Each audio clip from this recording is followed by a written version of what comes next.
Think for a moment about yesterday. Can you see it in your mind? Perhaps you remember the morning light falling across your room, or a conversation you had, or the taste of your afternoon tea. These memories feel real, don't they? They seem to carry weight, substance, presence. But here's a curious question, one that has puzzled philosophers for thousands of years. Does yesterday actually exist anymore? Not just in your memory, but truly, genuinely exist somewhere? And what about tomorrow? Is it already there, waiting for you to arrive? Or does only this moment, right now, have the privilege of being real? Welcome to a gentle exploration of time's deepest mysteries. Tonight, we'll be wandering through one of philosophy's most beautiful and perplexing questions. What does it mean for the past to really exist? This isn't just an abstract puzzle. It touches the very heart of your experience, the nature of your memories, your hopes, your sense of who you are. And yet it's a question that the more we examine it, the more wonderfully strange it becomes. So settle yourself comfortably now, letting your body sink a little deeper into rest. We have all the time we need. Or perhaps, as we'll discover, time has us. There's nowhere else to be, nothing else to do. Just this gentle journey through ideas, like walking along a quiet path at dusk, as the world softens into evening. Let's begin by simply noticing what time feels like from the inside of your own experience. Because before we can ask whether the past exists, we need to understand what it means to exist at all, and what peculiar relationship we have with these three mysterious territories: the past that seems gone, the future that seems not yet here, and this present moment that always, somehow surrounds us. Right now, in this very moment, you are experiencing something quite extraordinary. You exist here, in what we call the present. You can feel the weight of your body, hear these words, sense the gentle rhythm of your breathing. This moment is unmistakably real. It has a quality of presence, of being here now, that seems undeniable. And yet, even as I say these words, the moment I'm describing has already slipped away into what we call the past. The present seems to be a razor's edge, an infinitely thin boundary between what was and what will be. Now think about your memories again. Not strenuously, but gently, like watching clouds drift by. You remember things that happened hours ago, days ago, years ago. Perhaps you remember your childhood bedroom, or your first day at a job, or the face of someone you loved. These memories are with you now, in the present. They exist as patterns in your brain, as images and feelings and stories you can recall. But what about the actual events themselves, the original moments? Do they still exist somewhere? Is your childhood bedroom still real, frozen somehow in 1995 or 2003, even though the house might have been torn down, the furniture sold, the world moved on? This is where our exploration truly begins. Some philosophers, we call them presentists, say no, the past does not exist. Only the present moment is real. The past was real once when it was present, but now it has ceased to be. It has vanished as completely as a dream vanishes when you wake. Your memories are real, but they are present things, current states of your current brain. The past itself, gone, dissolved, no longer part of the furniture of reality. Other philosophers, the Eternalists, say something much stranger. They suggest that the past still exists, just as real as this present moment, just as solid and substantial. It's simply located at a different temporal coordinate, the way Paris exists even when you're in London. On this view, your childhood bedroom is still there, still real, just as real as this moment now. It exists in 1995 or 2003, and that moment of time, that whole slice of reality, is just as real as 2024 or 2025.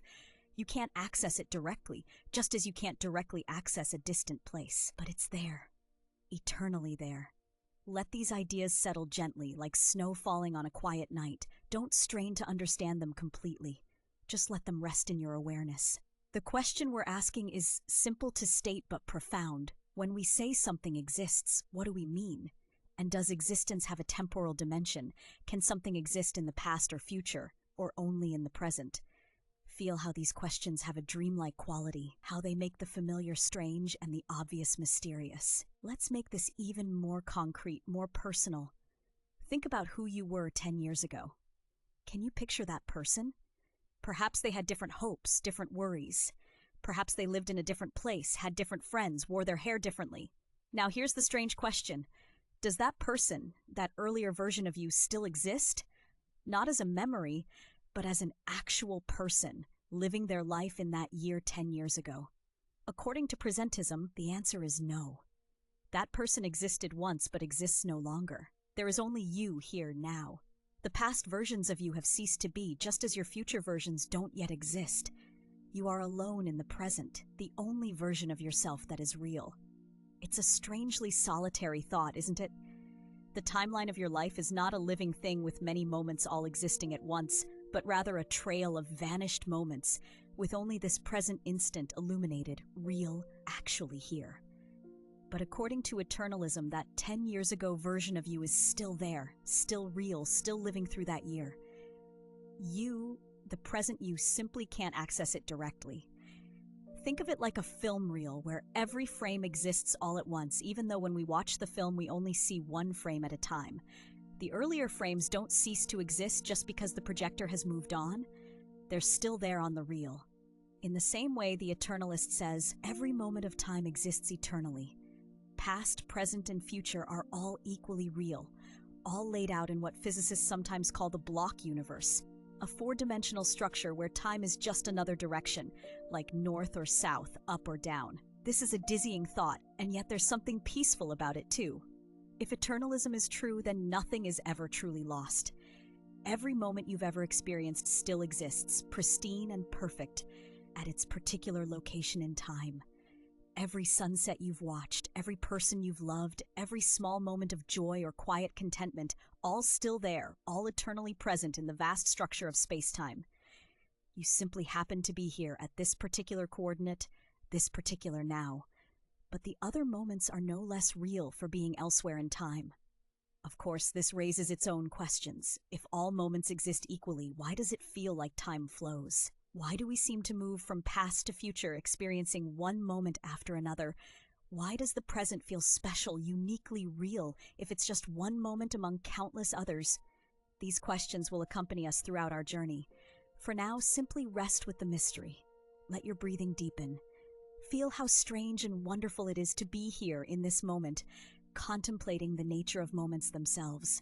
You are here, now, thinking about then and when and whether they're real. What a peculiar and beautiful thing to be doing as you drift towards sleep.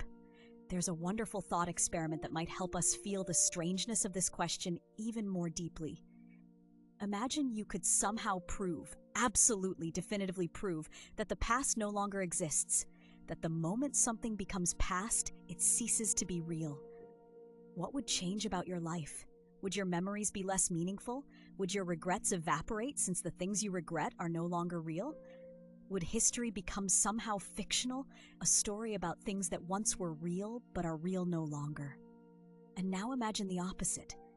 Imagine you could prove that eternalism is true, that every moment of the past still exists, perfect and complete, in the vast four-dimensional tapestry of space-time. How would that change your experience? Would you feel comforted, knowing that every good moment still exists somewhere when? Or would you feel trapped, knowing that every painful moment is also eternally real, forever frozen at its point in time? The curious thing is that whichever is true, your immediate experience might not change at all. You would still remember the past, still anticipate the future, still live in this flowing present moment. The question of whether the past exists is not really about changing your experience, but about understanding what your experience means, what kind of reality underlies it. It's a question about the deep structure of the universe, about what exists in the fullest, most fundamental sense. Philosophers sometimes distinguish between how things seem and how things are. Time seems to flow. The present seems special, uniquely real. The past seems gone, the future not yet here. But are these seemings revealing reality or concealing it? Is the flow of time a fundamental feature of the universe, or is it something like a perspective, the way things appear from inside a particular moment? These are the questions that will guide us deeper into the philosophy of time. For now, let yourself relax more fully. Notice how your body is growing heavier, more settled. The questions we're exploring are deep, but there's no urgency to solve them. They've been waiting for thousands of years. They can wait a bit longer. Tonight, These ideas are not problems to solve, but simply companions for your journey into rest. Let them float in your mind like leaves on a slow-moving stream, drifting gently by, carrying you toward deeper calm. The present moment surrounds you, whether it's the only moment that's real or one moment among countless equally real moments. It is yours now. It holds you gently. Your breathing continues, slow and steady. The night is quiet. And somewhere in this mystery of time, in this exploration of what exists and what it means to exist, you are finding your way toward peaceful sleep. As we complete this opening exploration, let's return to where we began, but with new eyes. Think once more about yesterday. Does it exist? Now you know that this question is not as simple as it first appeared. Now you know that serious thinkers have offered radically different answers. The presentist says no, only now is real. The eternalist says yes, yesterday exists just as surely as today, simply at a different temporal location. Both views have their elegance, their logic, their strange implications. And you, settling here in the present moment, wherever and whatever that is, are part of this mystery. You are a being who experiences time, who is extended through time, who exists not just as a momentary point, but as a story, a trajectory, a life that stretches from past into future. Or perhaps, if the eternalists are right, you are a four-dimensional object, a world line in space-time, existing all at once from birth to death, even though your consciousness only illuminates one thin slice at a time. These ideas might seem abstract, but they're really about you, about what you are, what your memories mean, what it means to change and grow and become. Every question about time is secretly a question about existence, about identity, about what matters and why.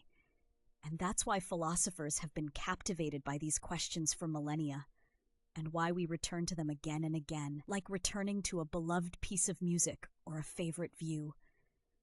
In the acts to come, we'll walk with some of these philosophers. We'll meet St. Augustine, puzzling over time in the 4th century.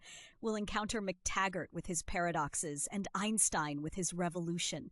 We'll go deeper into the arguments, feeling the full force of the puzzles and the beauty of the proposed solutions.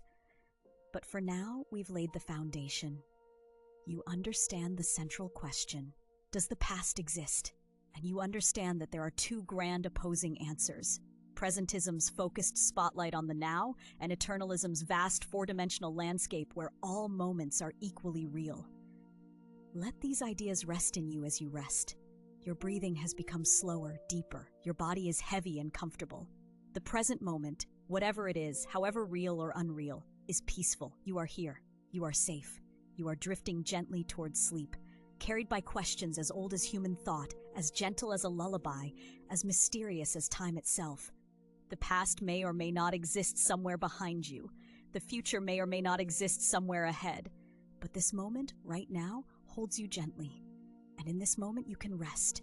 You can let go. You can allow yourself to drift into the timeless space of sleep, where questions dissolve and only the gentle darkness remains, cradling you through the night. Rest now. Let time be what it is. Let yourself simply be, here now, sinking deeper into peaceful sleep. And so, we continue our gentle journey through the philosophy of time, letting each idea settle softly like autumn leaves upon still water. We turn now to a voice from the distant past, a voice that still echoes through the centuries with remarkable clarity and wonder. In the 4th century, in the ancient city of Hippo on the North African coast, a bishop named Augustine sat with his thoughts and his questions, wrestling with mysteries that would not let him rest. Saint Augustine, as he came to be known, was a man of deep feeling and restless intellect, someone who questioned everything, who turned his mind inward and outward with equal intensity. And among all the questions that occupied his brilliant mind, none puzzled him more profoundly than the nature of time itself. In his Confessions, that remarkable book of memory and meditation, Augustine writes with beautiful honesty about his confusion. What is time, he asks. If no one asks me, I know. But if I wish to explain it to someone who asks, I do not know. Can you feel the gentle humor in that admission? The recognition that we all have of time's paradox. We live within it. We experience it every moment, yet when we try to grasp it with words and concepts, it slips away like water through our fingers. Augustine knew this feeling well, and he invites us to sit with him in that confusion, to rest in the not knowing, even as we explore the question more deeply. So let us settle here for a while with Augustine and his meditations, letting his thoughts wash over us gently, like waves upon an ancient shore. There is no hurry. Time, after all, is precisely what we're contemplating, and in this contemplation, we can allow ourselves to slow down, to breathe, to let the gentle rhythm of ideas carry us deeper into relaxation. Augustine begins with a puzzle, a paradox that troubles him deeply. How can we measure time? We speak of a long time and a short time. We compare durations. We say that one event took longer than another. But here is the puzzle. The past no longer exists, and the future does not yet exist, and the present has no duration. It is merely the knife-edge instant between what was and what will be. So how can we measure something that either no longer exists or doesn't exist yet or has no extension? It seems impossible, doesn't it? And yet we do it. We measure time constantly. We experience its passage. We remember hours and days. So where is this time that we measure? Where does it exist? Augustine turns this question over and over, approaching it from different angles, and slowly, gently, an insight begins to emerge. Let yourself rest with this question too. Let it drift through your mind without urgency, without the need to solve it immediately. Just notice the paradox, the gentle impossibility of it, and feel how even impossibilities can be soothing when we stop struggling against them. Augustine's meditation continues, and we continue with him, breathing slowly, letting our thoughts move at the pace of contemplation rather than urgency.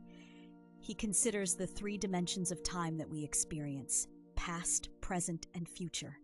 The past, he reflects, was once present. When those events occurred, they were happening now in someone's experience. And the future, when it arrives, will also be present, will also be now. So in a sense, everything that ever happens, happens as present. The past is not something we experience as past. We never lived in the past. We lived in what was then the present. And we will never experience the future. When tomorrow comes, we will experience it as today, as now. This is a curious realization, isn't it? Let it settle gently into your awareness. Every moment of your life has been experienced as now. Even your earliest memories, though they seem so distant, were lived as present moments, as vivid nows. And every moment yet to come in your life will also be experienced as now. There is only ever this present awareness, this moment of experience. And yet we speak of past and future.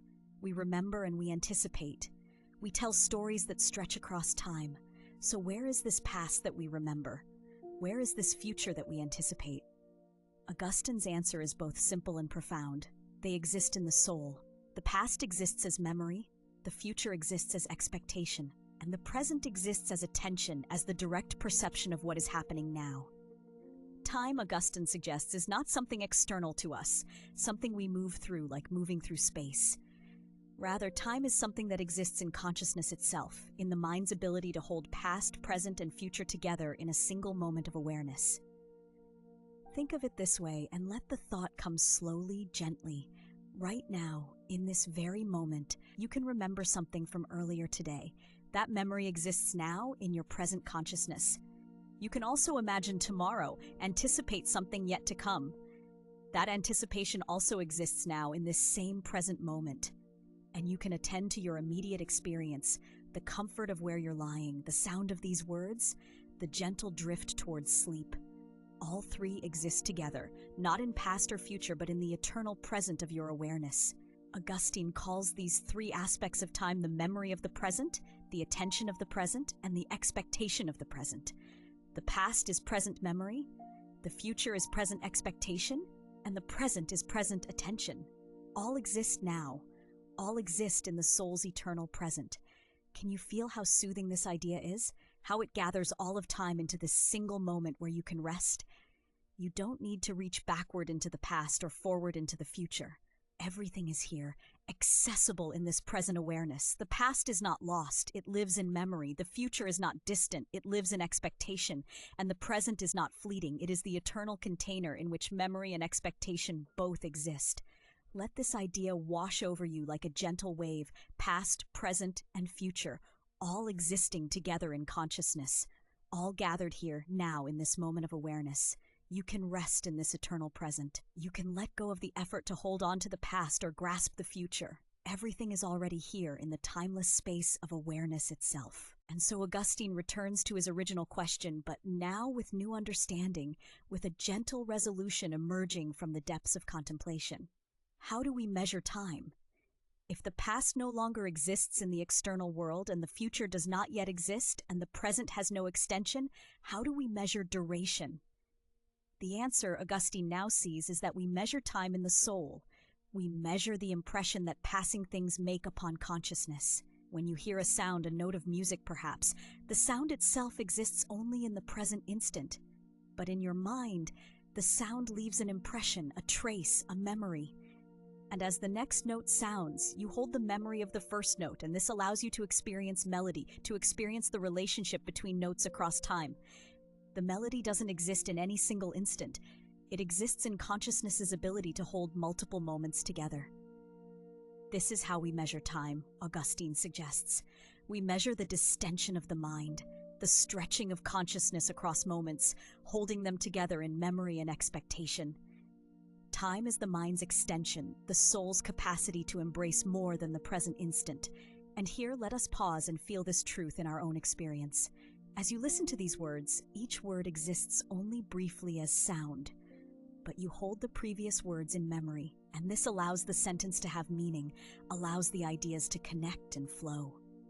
You are experiencing time not as external duration, but as the mind's activity of holding, connecting, remembering. Your consciousness is creating time by gathering moments together. Let yourself become aware of this gentle activity. Notice how your mind holds the recent past even as it receives the present.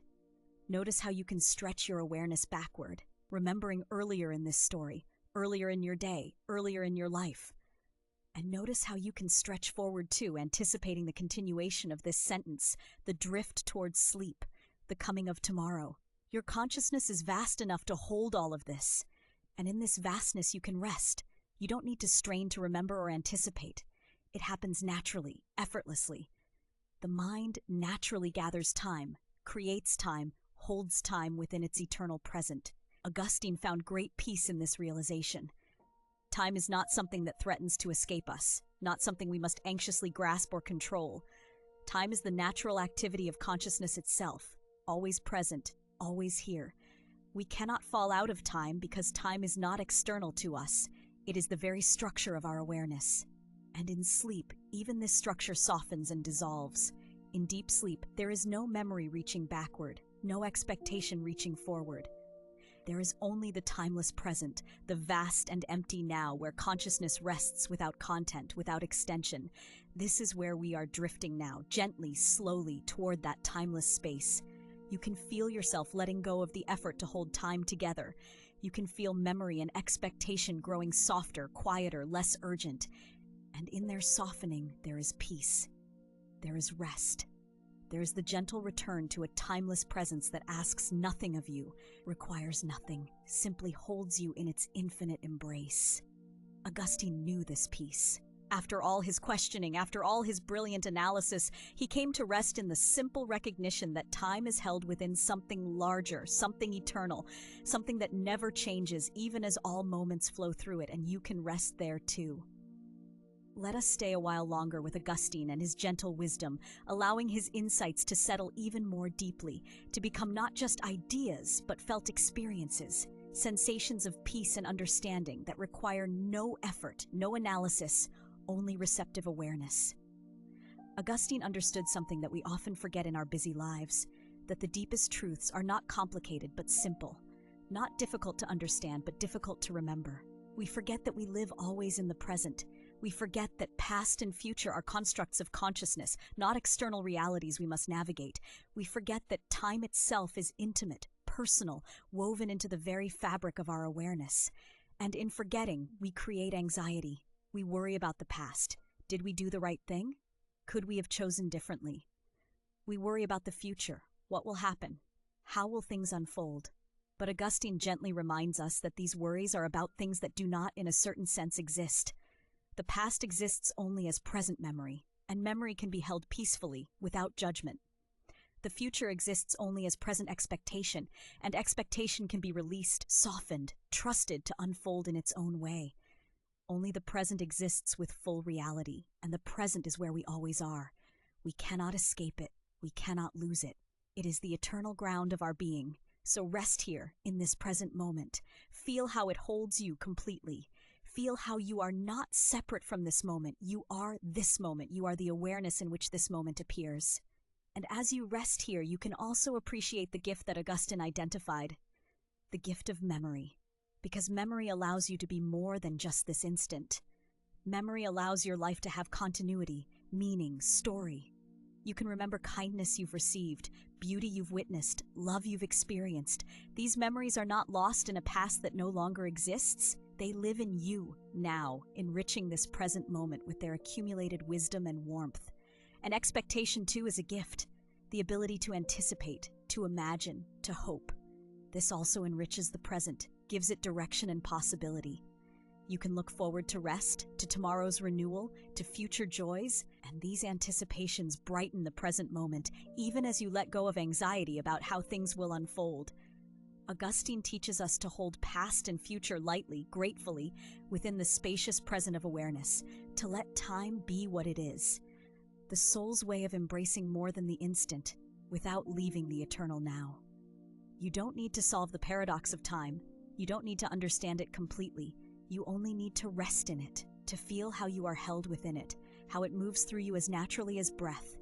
And as you rest, as you allow yourself to sink deeper into comfort and peace, you might notice that time is already beginning to soften, to blur, to lose its urgency. The boundaries between past and future become less distinct. Memories drift by like clouds, gentle and unthreatening.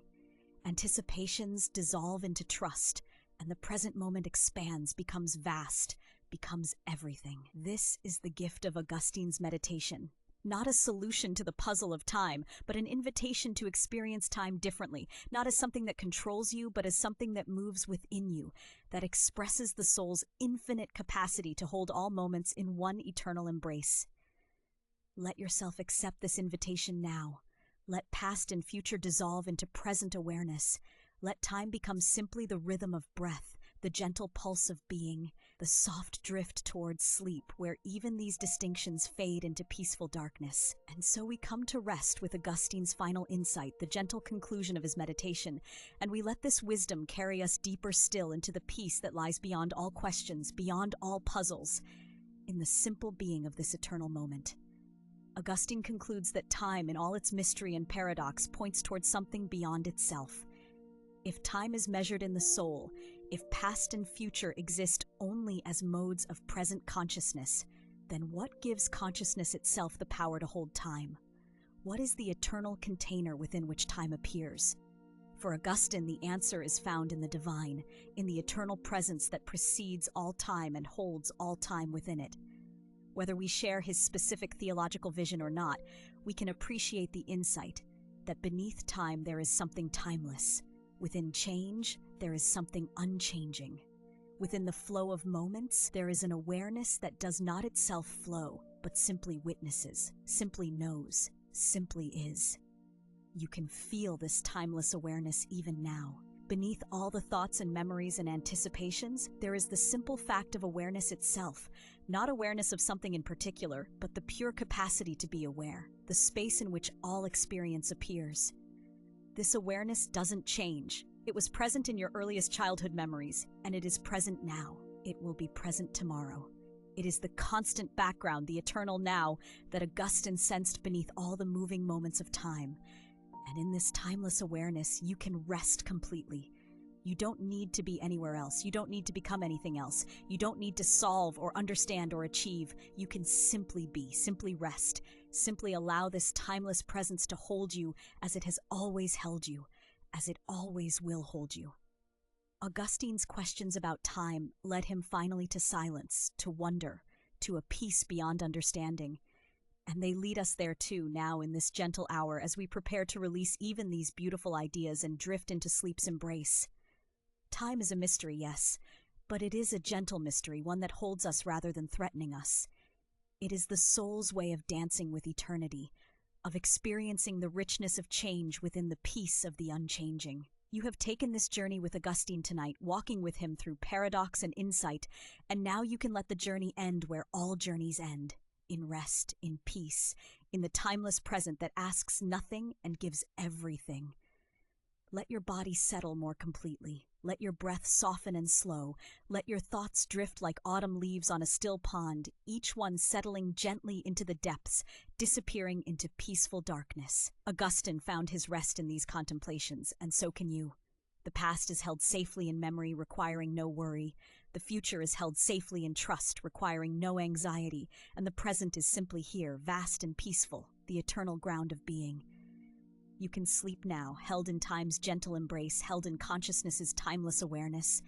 You can let go of all questions, all seeking, all effort. You can drift into the deep peace that Augustine knew. The peace beyond time. The peace that was never born and will never die. The peace that is your truest nature, your deepest home. Rest now in this peace. Let Augustine's wisdom be a lullaby carrying you softly into sleep. The philosophy of time dissolves into the experience of timelessness, and in that timeless space you are perfectly, completely, eternally at peace. Sleep gently, sleep deeply. Rest in the eternal now. And from that eternal now, we drift gently forward into another philosophical vision of time's nature. We leave Augustine's inner landscape of soul and memory and float softly into the early 20th century, into the quiet study of a Cambridge philosopher named John Ellis McTaggart. Picture him there in those peaceful twilight years before the First World War, contemplating time itself with extraordinary patience and care. McTaggart devoted his philosophical life to understanding reality's deepest structures, and among his many contributions, one stands out with particular elegance: his distinction between two fundamentally different ways of thinking about time. He called them the A series and the B series, and in exploring them, we find ourselves questioning whether time truly flows at all. Breathe slowly as we enter this contemplation. Let the concepts wash over you gently, like moonlight through leaves. McTaggart noticed something subtle yet profound. We actually use two different methods to organize events in time. The first method, the A series, is the way we naturally think about time in everyday life. It arranges events according to whether they are past, present, or future. Yesterday is past, this moment is present, tomorrow is future. The A series gives us the feeling of time's movement, the sense that events flow from future to present to past, like a river carrying us ever onward. This is time as we experience it, time as it feels, dynamic, flowing, always changing. Each moment arrives from the future, blazes briefly into the present, then recedes into the past. The A series is time with a spotlight, illuminating only now, letting the past fade into shadow and the future wait in darkness. But there is another way, McTaggart observed, another series. The B series orders events not by past, present, and future, but by the relations of earlier than, simultaneous with, and later than. The signing of the Declaration of Independence is earlier than the moon landing. Your birth is earlier than this moment of listening. The B series describes time structure without any reference to now, without any privileged present moment.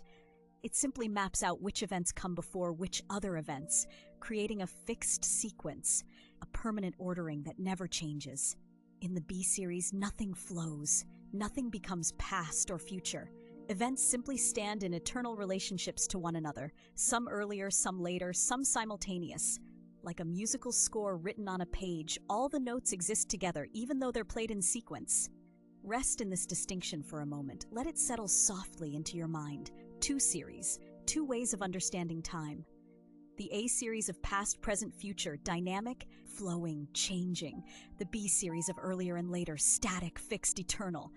Which one, McTaggart asked, represents time's true nature? Or do we need both? Breathe deeply. Let the question float peacefully through your thoughts. McTaggart looked carefully at these two series, turning them over in his mind like smooth stones found by a quiet stream. And in examining the A series, the series of past, present, and future, he discovered something troubling, something paradoxical. Let us follow his reasoning gently, step by peaceful step. Consider any event, perhaps a simple moment, a leaf falling from a tree. According to the A series, this event is first future. It hasn't happened yet. The leaf still clings to its branch. Then the event becomes present. Now the leaf is falling, tumbling through the air in this very moment. Then the event becomes past. The leaf has fallen. It rests on the ground. Past, present, future. These seem like natural categories. But here is the puzzle that McTaggart noticed. That single event, the falling of the leaf, must be simultaneously past, present, and future. How can this be? How can one event possess all three properties? They seem contradictory. If the event is present, it cannot also be past. If it is future, it cannot also be present. Yet the A-series requires that every event possess all three temporal properties. Breathe slowly. Let the paradox rest gently in your awareness. Perhaps you might think the contradiction dissolves if we add another layer. The event is future, then it becomes present, then it becomes past. Not simultaneously, but successively. The leaf's fall is future at one time, present at another time, past at yet another. This seems promising. This seems to resolve the puzzle. But McTaggart asks us to look deeper, to peer beneath this solution. Because now we've introduced a new kind of time, a meta-time, a second-order time, in which the first-order times of future, present, and past themselves change. We're saying the event is future at time t1, present at time t2, and past at time t3. But now we must ask, are t1, t2, and t3 themselves past, present, or future? And we find ourselves in the same paradox, one level up. The contradiction hasn't been resolved, it's simply been postponed, pushed back into another layer of time. And we can keep adding layers, third-order time, fourth-order time, infinite layers. But the fundamental contradiction never disappears. It simply recedes like a horizon we can never reach. Rest in this realization. Let it wash over you peacefully. The A-series, McTaggart concluded, is incoherent. The ordinary way we think about time, with its flowing present, its vanishing past, its approaching future, contains a logical contradiction at its heart. The properties of past, present, and future cannot consistently be applied to events. They seem real, they seem obvious, but under careful scrutiny, they dissolve into paradox. How peaceful it is to contemplate this unraveling. No need to solve it, no need to resist it. Simply notice how our most familiar experience of time, the feeling of now, of flow, of becoming, trembles when examined closely. McTaggart's paradox is like a gentle invitation to question what seems most certain. And so McTaggart turned to the B-series, that quieter way of ordering time. The B-series doesn't speak of past, present, and future. It doesn't involve flow or change or becoming. It simply arranges events in a permanent sequence, earlier than, later than, simultaneous with. The leaf's falling is later than the leaf's budding in spring. The leaf's falling is earlier than winter's first snow. These relationships never change. If event A is earlier than event B, this remains eternally true.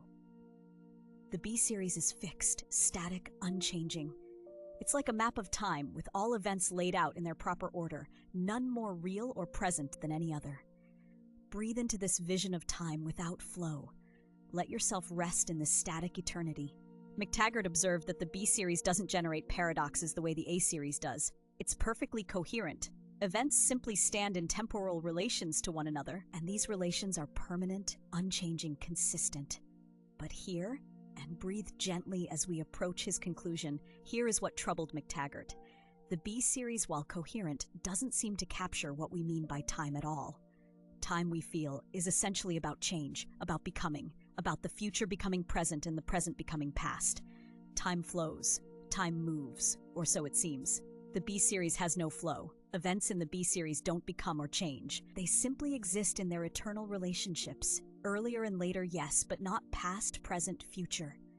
The B-series gives us sequence without change, order without flow. Is that really time? Or is it something else? Something more like a spatial dimension, a fourth axis along which events are arranged? McTaggart's stunning conclusion was this. If the A-series is contradictory and the B-series doesn't involve real change, then time itself is unreal.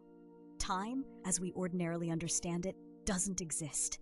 There is only the unchanging arrangement of events, none more present or real than any other.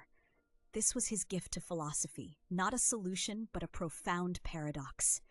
Either we accept the A-series with its contradictions, or we accept the B-series and acknowledge that time doesn't truly flow.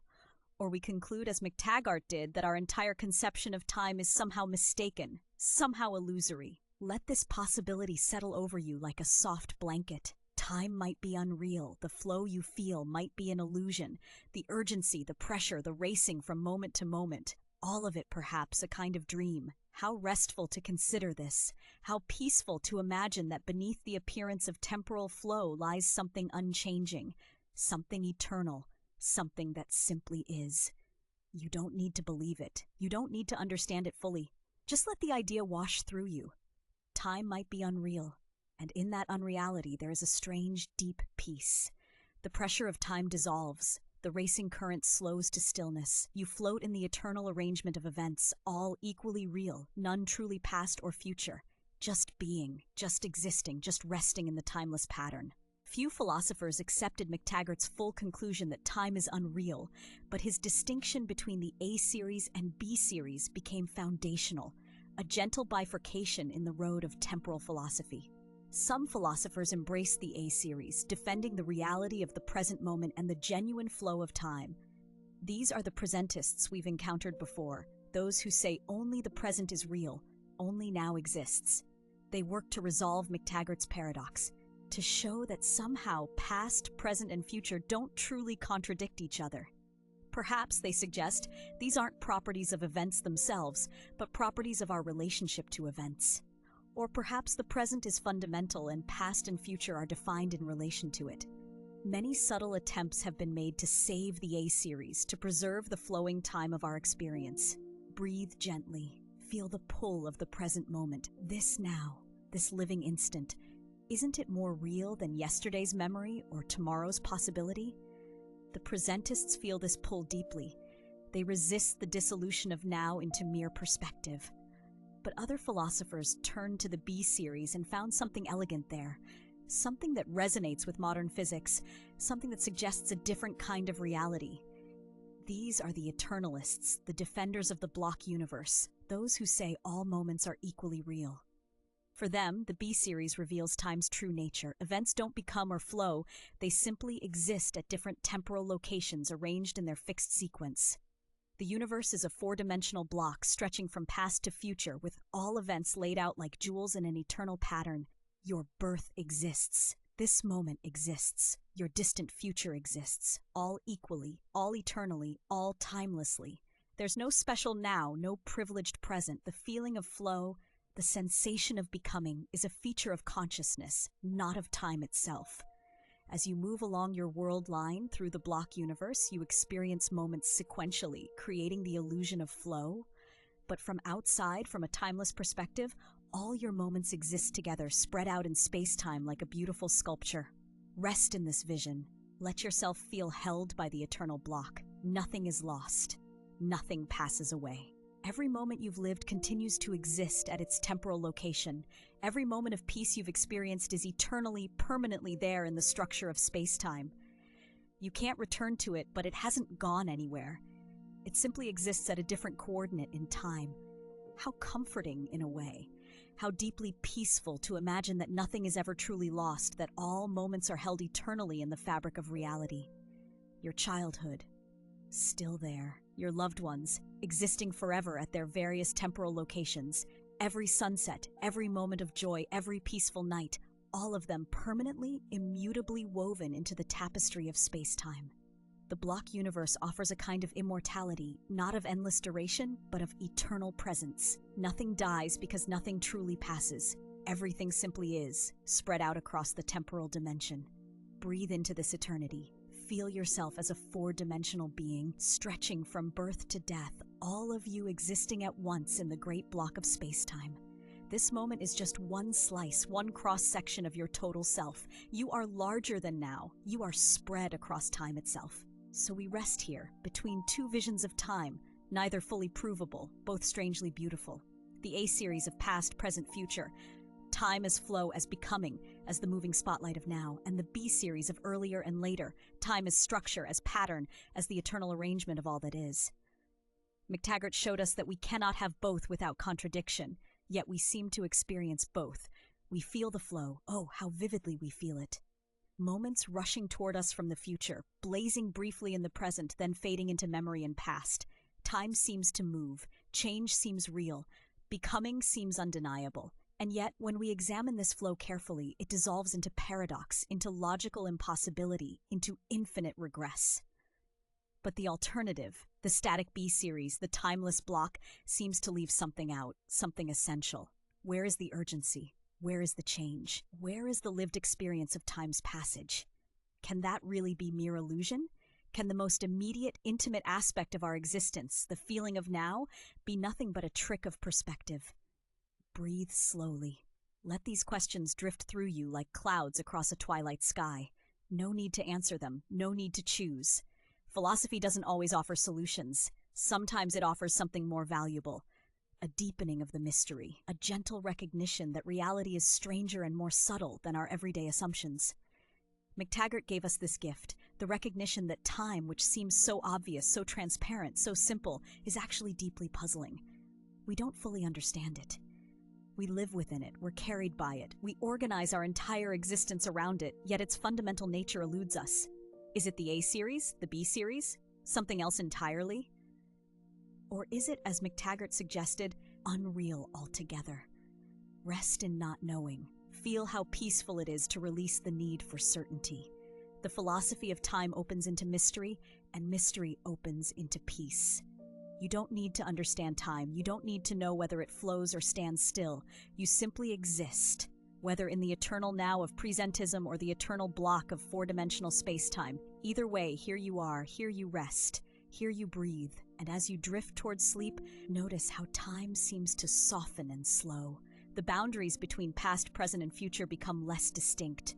Memories blend with dreams. The present moment stretches out, becomes spacious, becomes timeless. You float in the great mystery of temporal existence, neither fully in the A series nor the B series, but somewhere beyond both, in the direct experience of consciousness itself, where all these philosophical questions dissolve into the simple fact of being.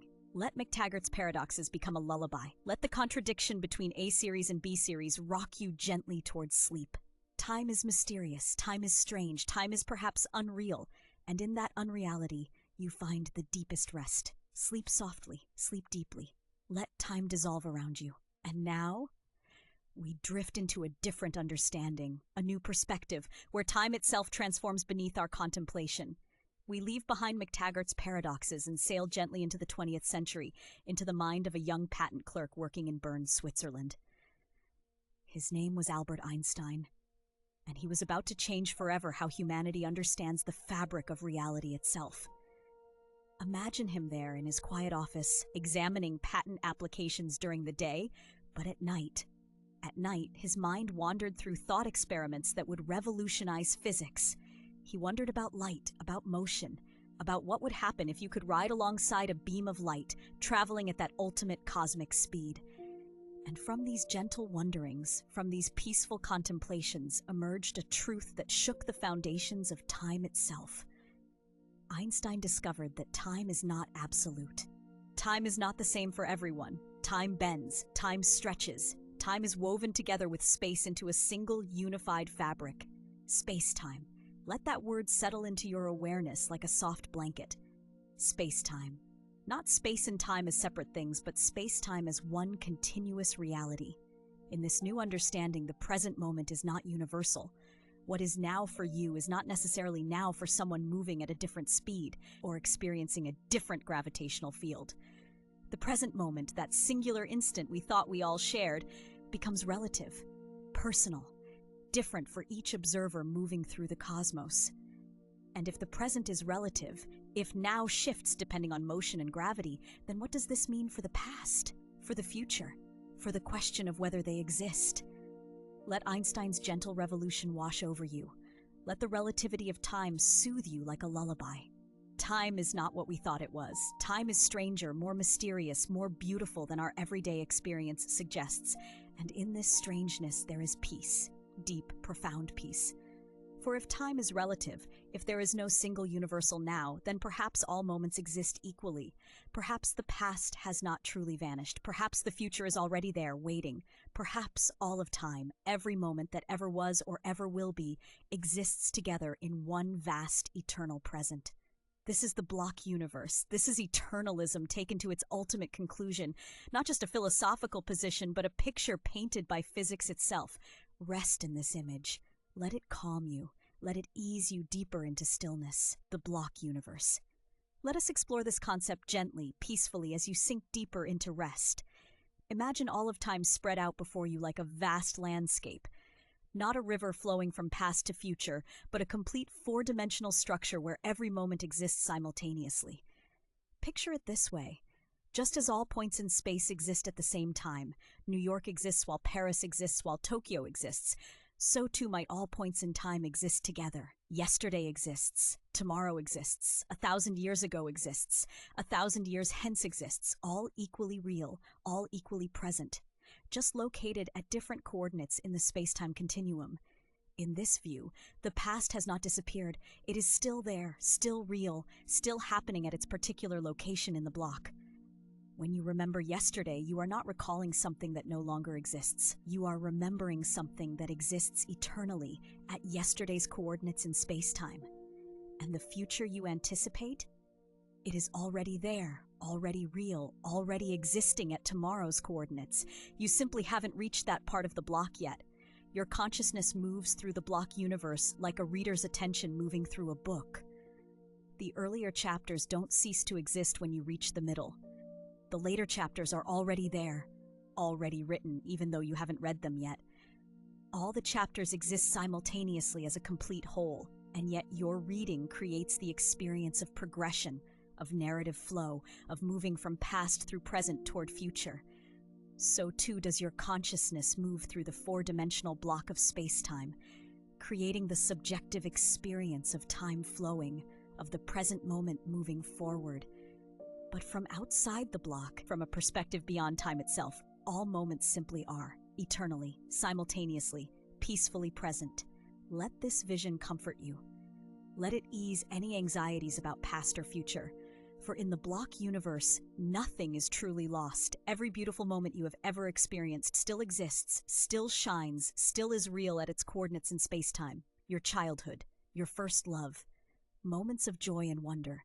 They have not vanished into nothingness. They are still there, still happening, eternally preserved in the structure of reality itself. And every challenge you fear in the future, if it exists in the block, then it also already has its resolution, its completion, its eventual peace, all woven together in the tapestry of space-time. Breathe deeply. Rest in the eternal present that contains all presence. Let the block universe cradle you in its timeless embrace. Einstein himself found beauty in this timeless view.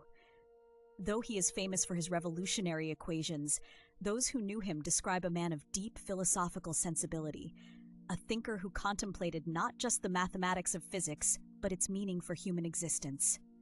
When his lifelong friend Michel Besso died in 1955, Einstein wrote a letter of condolence to Besso's family.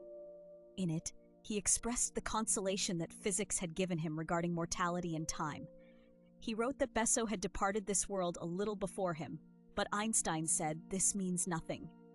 For us believing physicists, he wrote, the distinction between past, present, and future is only a stubbornly persistent illusion. Only an illusion.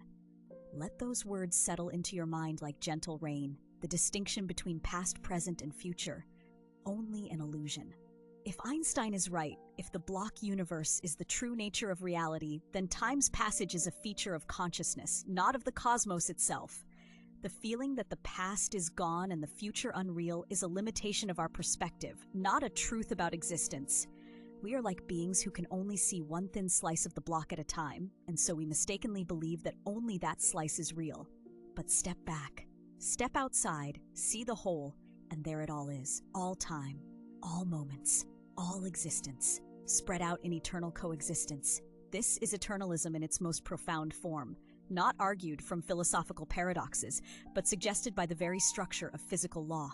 Einstein's equations don't contain a special variable marking now. They treat all time symmetrically, equally, impartially. Physics doesn't privilege the present moment. From the perspective of fundamental law, all moments are on equal footing. All are real.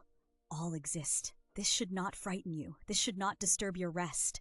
Instead, let it deepen your peace.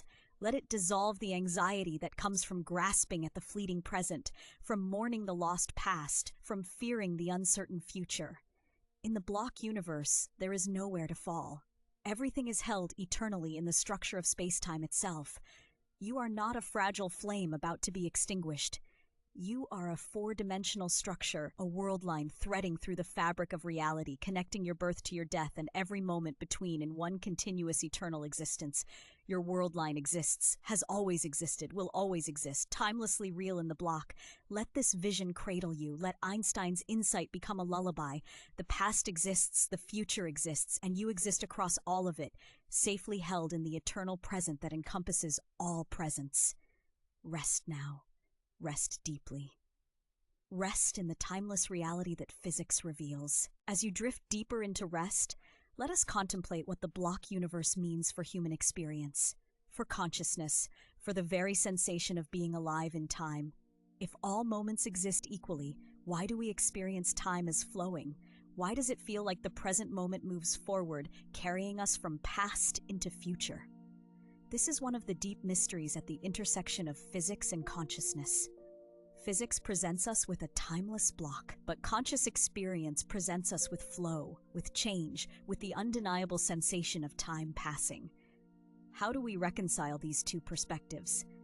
Some philosophers and physicists suggest that the flow of time is generated by consciousness itself. That awareness creates the experience of moving through the block, even though the block itself is static and eternal. Your consciousness illuminates one slice of the block at a time, and this creates the subjective experience of now progressing forward. Like a flashlight beam moving across a landscape in the dark. The landscape itself is not moving, but the beam creates the experience of traversing it, of progressing through it. So too might consciousness create the experience of temporal flow as it illuminates successive moments in the block universe. Others suggest that the flow of time is related to entropy, to the increase of disorder in the universe. We perceive time flowing from past to future because that is the direction in which entropy increases. Memory works in only one direction because entropy's arrow points in only one direction, but these are details for philosophers and physicists to debate. For you now, in this moment, the gift of the block universe is simply this. Everything is preserved. Nothing is truly lost. The moments you treasure exist eternally. And this eternal existence requires nothing from you. No effort, no vigilance, no grasping or holding on. The block simply is. And in being, it holds all that ever was or will be. Rest in this. Let go of any need to hold on to the present. Let go of any anxiety about the future. Let go of any grief about the past. In the block universe, all times exist. All are safe. All are real. All are eternally present at their coordinates in space-time. You can release your grip. You can surrender to the flow of consciousness through the block. You can trust that nothing is being lost, because in the deeper reality of space-time, nothing can be lost. Everything is held. Everything exists. Everything is woven permanently into the fabric of the universe itself. Breathe slowly. Feel yourself settling. Feel your consciousness gently illuminating this present moment, this now, while knowing that all other moments exist equally in the vast, calm, eternal structure of the block. Time is not destroying anything. Time is simply the dimension through which your consciousness moves, and in that movement you are safe, you are held, you are eternally real. And so we come to rest here in the gentle understanding that physics offers us. The block universe. Eternalism, the timeless coexistence of all moments. Einstein's gift to those who contemplate the nature of time. The past exists, not as memory, not as trace, but as reality itself, located at past coordinates in space-time. Yesterday is still there, still real, still happening, just not at these coordinates, just not at this here and now. And the future exists, not as possibility, not as potential, but as actuality, located at future coordinates in space-time. Tomorrow is already there, already real, already existing. You simply haven't arrived at those coordinates yet. And the present moment, the now you inhabit, it exists too, of course, right here, right now, at these coordinates. But it is not more real than the past or future. It is simply where your consciousness currently resides in its journey through the block. All moments are equally real, all are equally present, all exist together in the eternal, timeless structure of space-time. This is the deepest form of eternalism. Not a philosophical argument, but a vision given to us by physics itself, by Einstein's relativity, by the structure of space-time. Do you need to fully understand it? No. You can simply rest in it. Let it hold you like the most comfortable bed. Let it support you like the gentlest embrace. The block universe asks nothing of you. It simply is. And in being, it preserves everything. Every moment you have lived continues to exist at its place in the block. Every moment you will live already exists at its place in the block. You are a four-dimensional being, a world line woven through space-time, eternal, real, permanently part of the structure of reality itself. Rest now. Rest deeply. Rest in the eternal present that contains all presence. Rest in the block universe where nothing is lost and everything exists forever. Let Einstein's insight become your lullaby. Let the timeless nature of reality soothe you into the deepest peace. The past exists, the future exists, and you exist across all of time, eternal and safe in the fabric of space-time. Sleep now. Sleep deeply. Sleep in the timeless block where all moments rest together in eternal coexistence. Let time dissolve around you. Let the distinctions between past, present, and future fade away, until there is only this. Only now. Only the eternal present that holds everything. Sleep. Sleep. All is well in the block universe. All is eternally, timelessly, peacefully well. And so we arrive at the end of time, or perhaps at the place where time has no end, where all endings and all beginnings exist together in the eternal now. Let yourself settle here in this timeless space where nothing is rushing, where nothing is fading away. You have journeyed through the thoughts of Augustine, through the paradoxes of McTaggart, through Einstein's revolutionary vision of space-time, and now we simply rest. We rest in the mystery. We rest in the not knowing. We rest in the beautiful, impossible puzzle of existence itself. Time. What a strange and wondrous thing. We have seen how it might be nothing more than the present moment, how the past might be only memory, how the future might be only imagination. Presentism, the philosophy of now, only this moment exists, only this breath, only this gentle awareness. The past has dissolved into nothingness, the future has not yet crystallized into being. There is only now, only this. Can you feel it? The simplicity of it, the peace of it? When there is only now, there is no regret about yesterday, there is no anxiety about tomorrow, there is only this eternal present stretching out forever. And yet we have also glimpsed another truth, eternalism, the timeless perspective, the view from outside of time where all moments exist equally, where your childhood and your old age, your first memory and your last breath, all exist simultaneously in the four-dimensional tapestry of space-time. Nothing is truly lost, nothing is truly coming, everything simply is, always has been, always will be, existing eternally at its own coordinates in the fabric of reality. Both visions are beautiful, both visions are peaceful. In one, there is the simplicity of now. In the other, there is the eternity of always. Let your mind drift between them, like a leaf floating on a gentle stream. Sometimes resting in the present moment, sometimes expanding into timeless awareness. There is no need to choose. There is no need to solve the mystery. Philosophy, at its most restful, is simply the art of contemplating beautiful questions, and the question of time is perhaps the most beautiful of all. Let yourself dissolve into this question, not to answer it, but to rest in it, to let it hold you like water holds a floating body, effortlessly, peacefully. Does the past exist? Perhaps, perhaps not. Does it matter? Here, now, as you drift towards sleep?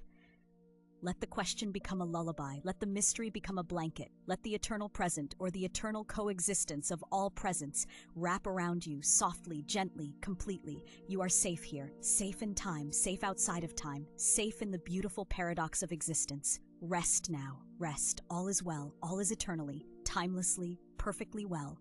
The present moment, the eternal now. Let us return to it again and again, like coming home, like finding the still point in a turning world. The present moment is always here, has always been here, will always be here. Even when you remember the past, you remember it now. Even when you imagine the future, you imagine it now.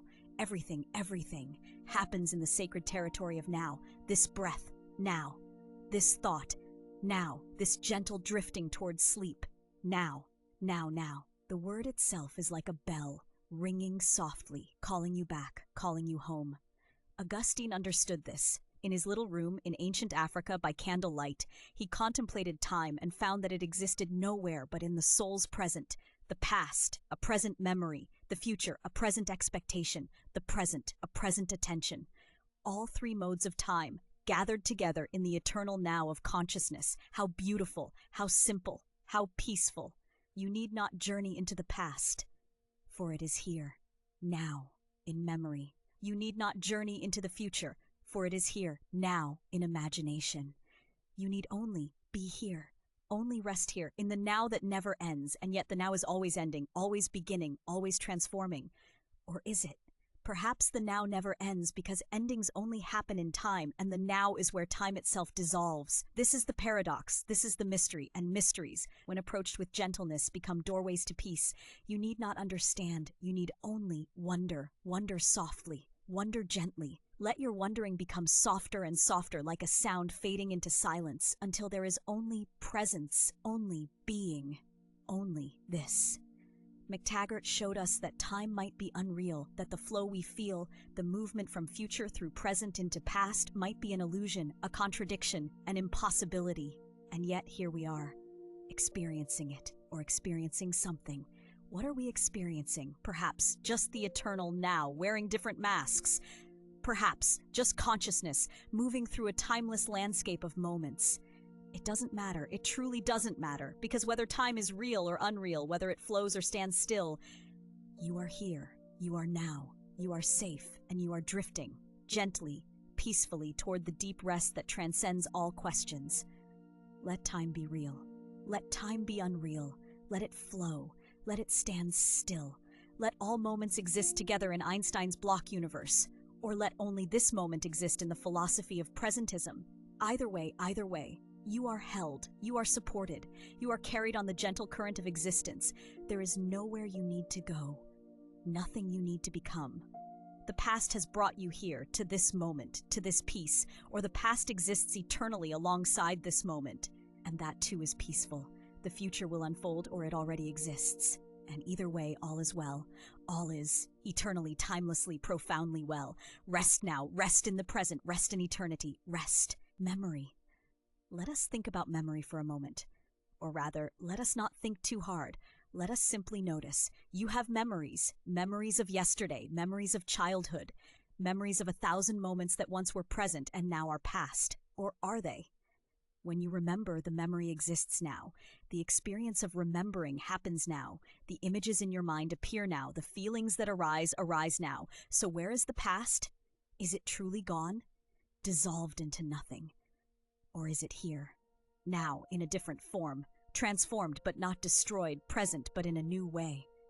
Presentism would say the past is gone, truly gone. What you experience as memory is just a present brain state, a pattern of neurons, a current configuration. The past itself, the events themselves no longer exist, they have vanished. And yet, how strange that we can touch them, how strange that we can feel them. How strange that memory has the power to move us, to comfort us, to teach us. Perhaps in some way the past lives on, not as it was, but as it is now in the eternal present of remembering. Eternalism offers another vision. The past still exists, not as memory, but as reality. Your childhood exists now, at its own coordinates in space-time. Your first day of school exists now. Your happiest moment exists now. Not here, but when, not in this location in time, but in that location. All moments existing together like pearls on an infinite string. From this view, nothing is ever truly lost. Everything that ever happened still is, timelessly, eternally. You cannot visit those moments by moving through time because you are always in your own now. But they exist nonetheless in the great tapestry of being. Which vision brings you more peace? The simplicity of presentism, where only now is real? Where you need not carry the weight of the past or the burden of the future or the eternity of eternalism, where nothing is lost, where all your moments exist forever, where your loved ones exist always at the time and place where you knew them. Both are beautiful, both are comforting in their own way. Let your mind hold both, gently, without choosing. Let both philosophies cradle you like hands supporting your head as you float in warm water. You are safe in either universe. You are safe in the mystery. And as you drift deeper into rest, notice how memory itself begins to soften. The thoughts that arise become slower, more dreamlike, less distinct. The boundary between remembering and imagining begins to blur. The distinction between past and present begins to fade. This is the approach of sleep, where time loses its structure, where all moments blend together, where consciousness itself becomes timeless. Let it happen. Let the boundaries dissolve. Let time release its hold on you. There is only this gentle drift, this soft descent into the place where time has no meaning. Sleep, where you exist and yet exist outside of time. Sleep, the eternal present. Sleep, now, only now, always now.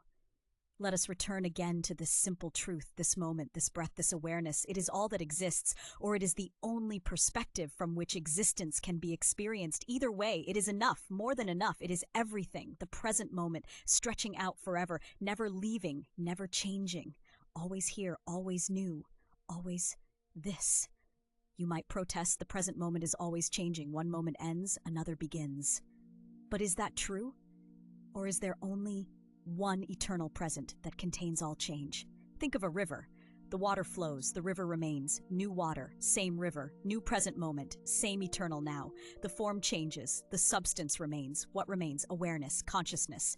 The simple fact of being here, that never changes. That is eternal. That is now. Or perhaps time is like a mountain range. From where you stand, you can only see certain peaks. As you move, different peaks come into view. But all the peaks exist all the time. You just see them sequentially. The block universe, Einstein's vision, all moments existing together, laid out in four-dimensional space. Your now is like you're here. It's your location. Not the only location, just your location. And from each location, the view is different. From each now, a different set of moments is present. But all moments simply are, eternally, timelessly, completely. Let your breathing slow. Let each breath take longer. Let the spaces between thoughts grow wider. In those spaces, there is pure presence, pure now, no past, no future, no questions, no answers. Just this, just being, just the gentle awareness of existence itself. This is where philosophy ends and peace begins. This is where thinking transforms into being. This is where time dissolves. Does the past exist? The question itself begins to feel distant, like something from another world, a world where questions mattered. But here, in this deep present, in this timeless now, questions float away like leaves on a stream, like clouds in a sky. You watch them pass, you let them go. The past, the present, the future, they are just words now, just sounds, just vibrations in consciousness. And consciousness itself is becoming quiet, so still, like a pond at dawn, like space between stars. Quiet, still eternal. Rest here, in this stillness, in this eternal present that is also the eternal coexistence of all presents. Both, neither. It doesn't matter. What matters is the peace. What matters is the softness. What matters is this gentle descent into the place beyond time, beyond questions, beyond even philosophy, into sleep, into the great mystery, into the eternal now that holds all things. Rest. Rest. Time is dissolving. You are dissolving into time, or into timelessness. Same thing, same beautiful, mysterious, peaceful thing. Sleep now. Sleep. The eternal present welcomes you. The timeless now embraces you. All is well. All is eternally, peacefully, timelessly well. Now, now, now. The word becomes a whisper, a breath, a nothing. Now, the eternal present, the timeless moment. You are here, have always been here, will always be here. In the now that never ends. The now that holds everything. The now that is everything. Past, dissolving, future, fading. Only this. Only, now, only the gentle rhythm of breathing, in and out, in and out. Each breath, in the eternal present, each heartbeat in the timeless now, your body resting, your mind quieting, your awareness expanding into the space where time has no meaning, where past and future are just dreams, where only this remains, this peace, this stillness, this now. All the philosophers, all the questions, all the theories, they brought you here. To this place of rest, to this moment of peace. Augustine whispering that time exists in the soul's present. McTaggart showing that time's flow is paradox. Einstein revealing that all moments exist eternally. All paths leading here, to now, to rest, to the dissolution of time itself. The past exists in the eternal now. The future exists in the eternal now. Or neither exists. Or only this exists. It doesn't matter anymore. The words are fading. The thoughts are dissolving. There is only the gentle drift, the soft descent, the peaceful falling into sleep, into timelessness, into the eternal present that welcomes you, like coming home, like being held, like dissolving into everything and nothing. Let go of time, let go of questions, let go of knowing, let go of everything. And in the letting go, find peace, find rest, find the eternal now that was always here, waiting, holding space, offering this perfect moment, this timeless peace, this endless, gentle, beautiful now. Sleep, sleep in the eternal present. Sleep in the block universe where all moments exist together. Sleep in the presentism where only now is real. Sleep in the mystery, sleep in the not knowing, sleep in the timeless, peaceful, eternal now. All is well, has always been well, will always be well. Time is nothing, time is everything. Time is dissolving. You are peace. You are now. You are eternal. Sleep, sleep, sleep. All is now, all is always, all is timelessly, perfectly, peacefully, eternally well. Sleep, only now, only this, only sleep, sleep, sleep. Thank you for listening tonight. If this story helped you drift off, consider leaving a like and subscribing for more calming stories. Sweet dreams, and I'll see you next time.